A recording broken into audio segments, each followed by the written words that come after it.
ওয়ালাইকুম। আজ আমরা আলোচনা করব বাংলাদেশের ইতিহাসে এক মহান ব্যক্তিকে নিয়ে, যিনি মুক্তিযুদ্ধ পরবর্তী সময় নিজের কর্তৃকর্মের জন্য পুরো দেশের মানুষের কাছে অগ্রহণযোগ্য হয়ে ওঠে। তিনি শেখ মুজিবুর রহমান। 1972 থেকে 1975 সালে শাসনামলে ইতিহাস অনেকেই অজানা যে বাংলাদেশে এক সময় শেখ মুজিবুর রহমানকে বঙ্গবন্ধু উপাধি দিয়েছিল, কেন তার মৃত্যুর পর মিষ্টি বিতরণ করেছিল সবার মাঝে, যে মেজর ডালিম শেখ মুজিবের আহ্বানে মুক্তিযুদ্ধের অংশগ্রহণ করেছিলেন, সেই মেজর ডালিম কেন মুজিবকে হত্যা করেছিল। আদালতে খন্দকার মুশতাক আহমদের বলিষ্ঠ নেতৃত্বে সামরিক বাহিনী ক্ষমতা দখল করিয়াছে। শেখ মুজিব ও তার খুনি দুর্নীতিবাজ সরকারকে উৎখাত করা হইয়াছে। এখন হতে সারা দেশে সামরিক আইন জারি করা হলো। আপনারা সবাই আমাদের সাথে সহযোগিতা করুন। আপনারা নিশ্চিন্ত থাকুন, কোনো অসুবিধা আপনাদের হইবে না। বাংলাদেশ জিন্দাবাদ।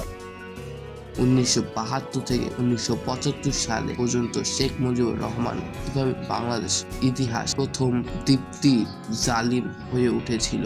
1975 সালে শুরুতে মোস্তাক আহমেদের শাসনামলে দেশের শাসন ক্ষমতা দখল হয়। শেখ মুজিব ও তার পরিবারকে দিল্লিতে পাঠানো হয় এবং সরকারের উৎখাত করা হয়। এখন থেকে সরাসরি জরুরি অবস্থায় ঘোষণা করা হয়। আজ বাংলাদেশ এবং বিশ্ব পরিচয় বইটি পড়া বাচ্চাদের কাছে মনে হতে পারে শেখ হাসিনা খারাপ হলে শেখ মুজিবুর রহমান একজন উদার মানুষ, কিন্তু কথা বলতে শেখ মুজিবুর রহমান কিছু দিকে শেখ হাসিনাকে হারিয়ে গিয়েছিল ভয়াবহতাকে ও হার মানিয়ে দিয়ে। শেখ মুজিবুর রহমানের যোগ্য এবং দক্ষ ব্যক্তিদের সরিয়ে দিয়ে চাটুকার এবং তেল বা টাইপের ব্যক্তিদের সাথে নিয়ে নিজের মন্ত্রিসভা গঠন করেছিলেন। শেখ মুজিবুর রহমান কখনই তার সমালোচনা সহ্য করতে পারতেন না। এ বিষয়ে ব্যারিস্টার মোহাম্মদ আব্দুল হালিমের লেখা বই সাংবিধানিক আইন ও রাজনীতি বাংলাদেশের প্রসঙ্গ বইয়ের 52 নম্বর পৃষ্ঠায় বলা হয়, বঙ্গবন্ধু হিসেবে শেখ মুজিব ছিল যতটা চমৎকার, ঠিক তেমনি একজন প্রধানমন্ত্রী হিসেবে ছিল তত অত্যন্ত দুর্বল। সেই বইয়ে 108 নম্বর পৃষ্ঠায় আরো বলা আছে, পাকিস্তানি আমলে মুজিব সারা জীবন গণতন্ত্রের জন্য আন্দোলন করেছিল, কিন্তু ক্ষমতায় যাওয়ার পর তিনি গণতন্ত্রকে প্রতিষ্ঠান রূপ দিতে চাননি। 10 জানুয়ারি 1972 সালে ভারত থেকে ফিরে শেখ মুজিব বিশাল জনসভায় তাজউদ্দিন আহমেদের কানে কানে বলেন, তাজউদ্দিন, আমি কিন্তু প্রধানমন্ত্রী হব। এই তথ্যটি তাজউদ্দিন আহমেদ ও মেয়ে শারমিন আহমেদের লেখা তাজউদ্দিন আহমেদ নেতা ও পিতা বইয়ে পাওয়া যায়। যে কথা সেই কাজ।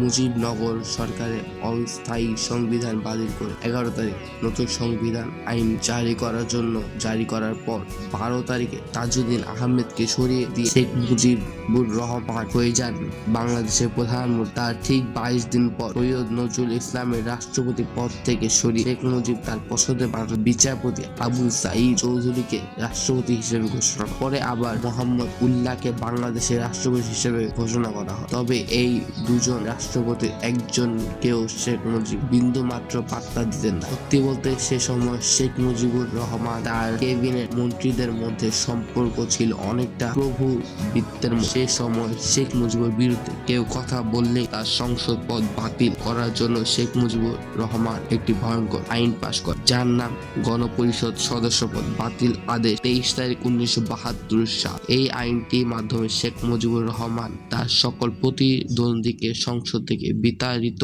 করে। মাত্র 3 মাসে 46 জন এমপিকে বরখাস্ত করেন শেখ মুজিবুর রহমান। 8 ফেব্রুয়ারি 1972 সালে শেখ মুজিবুর রহমান জাতির রক্ষী বাহিনী আইন পাশ করে সেনাবাহিনী প্যারালাল আরেকটি বাহিনী তৈরি করেন, যা সম্পূর্ণ শেখ মুজিবুরের তত্ত্বাবধানে চলত এবং যাকে ইচ্ছা তাকে গুম খুনের কাজে লাগানো হলো। ফলে সেনাবাহিনীর একটি অংশ শেখ মুজিবের বিরুদ্ধে ক্ষেপে ওঠে। অন্যদিকে স্বাধীনতা পর তৎকালীন ছাত্রলীগের 2টি গ্রুপ তৈরি হয়। একটি নেতৃত্বে থাকে শেখ মুজিবের ভাগিনা শেখ মনির হাতে, আর যারা শেখ মুজিবকে মহান বলে মুজিববাদ কথাটি চারদিকে ছড়িয়ে দেয়। অন্যটি নেতৃত্বে থাকে সিরাজুল ইসলাম খানের হাতে। এরা ছিল কিছুটা কমিউনিজম মতদাসে বিশ্বাস। শেখ মুজিব সিরাজুল ইসলামকে ইগনোর করে শেখ মনের নেতৃত্ব থাকা ছাত্রলীগকে নিজের পাশে টেনে নেয়। এতে করে সিরাজুল ইসলাম খানের নেতৃত্বে বিভিন্ন হয়ে নতুন রাজনৈতিক দল প্রতিষ্ঠা করে নাম দেওয়া হয় জাতীয় সমাজতান্ত্রিক দল বা জাসদ।